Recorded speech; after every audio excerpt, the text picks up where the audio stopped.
장 자크 루소의 사회계약론은 근대를 연책으로 평가받는다. 이 책은 프랑스 혁명이 일어나기 27년 전인 1762년에 출간되었으며 혁명 지도자들의 지침서가 되었다. 루소는 절대왕정에 맞서 부르주아 민주주의를 주장했지만 평등도 함께 강조하여 사회민주주의 사상의 원류로 인정받는다. 루소는 시민이라면 당연히 정치에 참여하여 목소리를 내야 한다고 강조했다. 주권자로서 투표할 권리를 가진 사람이 정치에 대해 아는 것은 의무라고 주장한다. 루소는 신분제 시대를 살았다. 그러나 현대에도 신분제의 쇠사슬은 여전히 사라지지 않았다. 다만 그 종류와 형태가 달라졌을 뿐이다. 과거에는 권력자가 힘으로 자유를 구속했다면 현대 자본주의 사회에서는 돈이 자유의 양과 질을 결정한다. 당시에는 주권은 왕에게 있고 왕의 권한은 신으로부터 받았다는 관념이 지배하고 있었다. 그러나 루소는 합법적인 권력이 지배하는 세상이 되어야 한다고 부르짖었다. 즉 대등한 인간 사이의 계약만이 권위의 토대가 될 수 있다는 것이다. 따라서 국가나 정부가 자유와 평등을 깬다면 그런 정부를 시민이 바꿀 수 있다는 주장이다. 이것이 루소의 사회계약론이 프랑스 혁명의 기초가 된 이유다.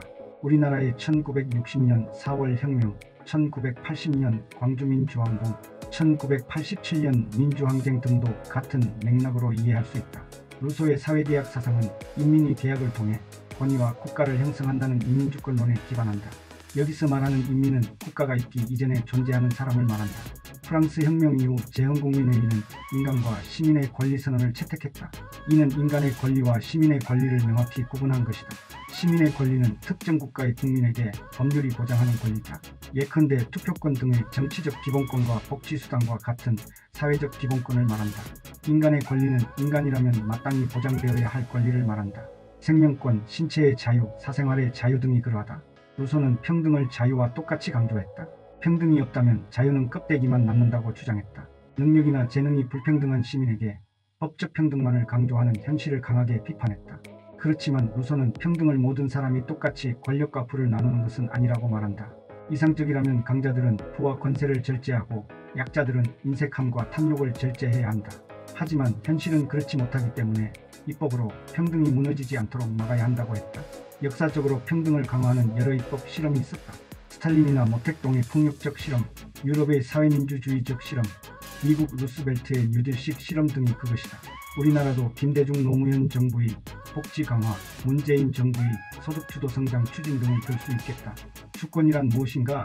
루소는 주권이란 전체 의사를 행사하는 것이므로 결코 양도할 수 없다고 했다.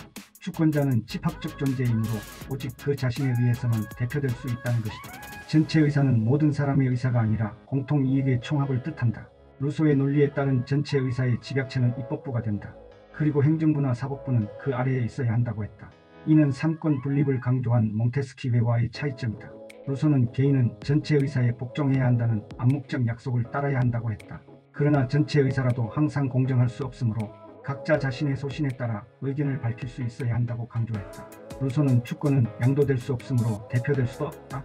따라서 입법위원들은 국민의 대표자가 아니고 단지 심부름꾼에 불과하다고 주장했다. 그런 면에서 루소는 직접 민주주의의 옹호자였다. 대의제란 주권자가 대표를 뽑아 권력 행사를 위임하는 제도다. 현대 민주주의 국가는 대부분 대의제를 취하고 있다. 그러나 국민은 주인으로 온전히 대접을 받고 있을까? 주인으로 대접받는 기간은 선거 기간뿐이다. 루소가 살던 절대왕정 시대에는 왕을 없애고 대의제를 만드는 것조차도 어려운 문제였다. 그런 상황에서도 루소는 대의제의 한계를 지적했다. 한국 상황으로 설명하면 촛불과 거리의 정치가 필요하다는 말이다. 나아가 루소는 대표를 뽑는 방식으로 추첨제를 제안했다. 그는 무작위로 대표를 뽑아도 잘할 수 있다고 본 것이다. 황당한 주장이라 생각할 수도 있겠다. 하지만 실제 고대 아테네에서는 관직 대부분을 추첨으로 뽑아서 채웠다.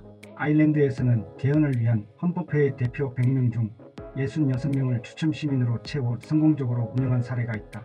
한국에서도 녹색당은 대의원을 전부 추첨을 통해 선출한다. 다른 분야지만 배심 재판에서는 배심원을 모두 추첨으로 뽑는다.